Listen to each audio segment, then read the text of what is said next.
Hello everybody, and thank you for sharing your time with me. I'm sending this message through various different channels to reach my dear Russian friends and the Russian soldiers serving in Ukraine. I'm speaking to you today because there are things that are going on in the world that are being kept from you. Terrible things that you should know about. But before I talk about the harsh realities, let me just tell you about the Russian who became my hero. In 1961, when I was 14 years old, a very good friend of mine invited me to come to Vienna and to watch the World Weightlifting Championships. I was in the audience when Yuri Petrovich Vlasov won the World Championship title, becoming the first human being to lift 200 kilograms over his head. And somehow a friend of mine got me backstage. All of a sudden there was a 14-year-old boy standing in front of the strongest man in the world. I couldn't believe it. He reached out to shake my hand. I still had a boy's hand. He had this powerful man's hand that swallowed mine. But he was kind, and he smiled at me. I will never forget that day. Never. I went home and I put his photo above my bed to inspire me when I started lifting weights. My father told me to take down that picture and to find a German or an Austrian hero. He got really angry, and we argued back and forth. He didn't like Russians because of his experience in the Second World War. You see, he was injured at Leningrad, where the Nazi army that he was part of did vicious harm to the great city and to its brave people. But I did not take the photograph down, no, because it didn't matter to me what flag Yuri Vlasov carried. My connections to Russia didn't stop there, by the way. Oh, it actually deepened when I traveled there with bodybuilding and for my movies and met all my Russian fans. And on one of those trips, I remember, I met Yuri Vlasov once again. It was in Moscow during the filming of Red Heat, which was the first American movie allowed to film in Red Square. Now, he and I spent the whole day together. He was so thoughtful, so kind, and so smart, and, of course, very giving. He gave me this beautiful blue coffee cup. And ever since then, I've been drinking my coffee out of every morning. Now, the reason why I'm telling you all of those things is that ever since I was 14 years old, I've had nothing but affections and respect for the people of Russia. The strength and the heart of the Russian people have always inspired me. And that is why I hope that you will let me tell you the truth about the war in Ukraine and what is happening there. No one likes to hear something critical of the government, I understand that. But, as a longtime friend of the Russian people, I hope that you will hear what I have to say.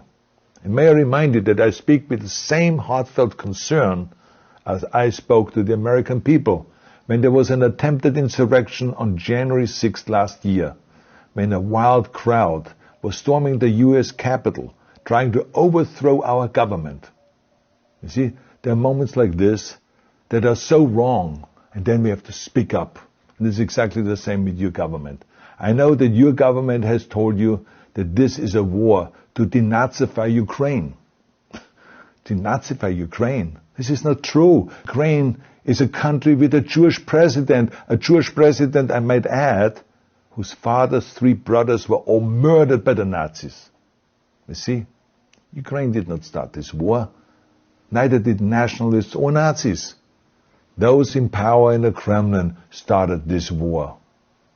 This is not the Russian people's war. No.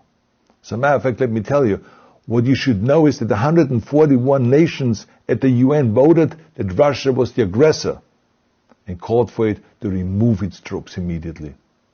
Only 4 countries in the entire world voted with Russia. That is a fact. See, the world has turned against Russia because of its actions in Ukraine. Whole city blocks have been flattened by Russian artillery and bombs, including a children's hospital and a maternity hospital. 3 million Ukrainian refugees, mainly women, children, and elderly, fled their country, and many more are trying to seek to get out. It is a humanitarian crisis. Because of its brutality, Russia is now isolated from the society of nations. You're also not being told the truth about the consequences of this war on Russia itself. I regret to tell you that thousands of Russian soldiers that have been killed.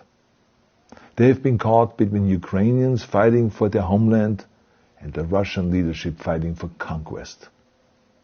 Massive amounts of Russian equipment have been destroyed or abandoned. The destruction that Russian bombs are raining down upon innocent civilians has so outraged the world that the strongest global economic sanctions ever taken have been imposed on your country. Those who don't deserve it on both sides of the war will suffer. The Russian government has lied not only to the citizens, but to its soldiers. Some of the soldiers were told they were going to fight Nazis. Some were told that the Ukrainian people would greet them like heroes. And some were told that they were simply going on exercise. They didn't even know that they were going into war. And some were told that they were there to protect ethnic Russians in Ukraine. None of this is true. The fact is that Russian soldiers have faced fierce resistance from the Ukrainians who want to protect their families and their country. When I see babies being pulled out of ruins, I think that I'm watching a documentary about the horrors of the Second World War, not the news of the day. Now let me tell you, when my father arrived in Leningrad, he was all pumped up on the lies of his government. And when he left Leningrad, he was broken, physically and mentally. He lived the rest of his life in pain. Pain from a broken back, pain from the shrapnel that always reminded him of these terrible years, and pain from the guilt that he felt. To the Russian soldiers listening to this broadcast, you already know much of the truth that I've been speaking. You've seen it with your own eyes. I don't want you to be broken like my father. This is not the war to defend Russia that your grandfathers or your great-grandfathers fought. This is an illegal war. Your lives, your limbs, your futures are being sacrificed for a senseless war condemned by the entire world. Now, to those in power in the Kremlin, let me just ask you, why would you sacrifice those young men for your own ambitions? To the soldiers who are listening to this, remember that 11 million Russians have family connections to Ukraine. So every bullet you shoot a brother or a sister. Every bomb or every shell that falls is falling not on an enemy, but on a school, or a hospital, or a home. I know that the Russian people are not aware of such things are happening. So I urge the Russian people and the Russian soldiers in Ukraine to understand the propaganda and the disinformation that you are being told. I ask you to help me spread the truth. Let your fellow Russians know the human catastrophe that is happening in Ukraine. And to President Putin I say, you started this war. You are leading this war.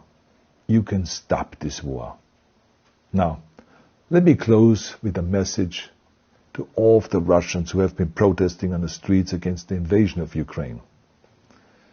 The world has seen your bravery. We know that you have suffered the consequences of your courage. You have been arrested, you have been jailed, and you have been beaten. You are my new heroes. You have the strength of Yuri Petrovich Vlasov. You have the true heart of Russia. My dear Russian friends, may God bless you all.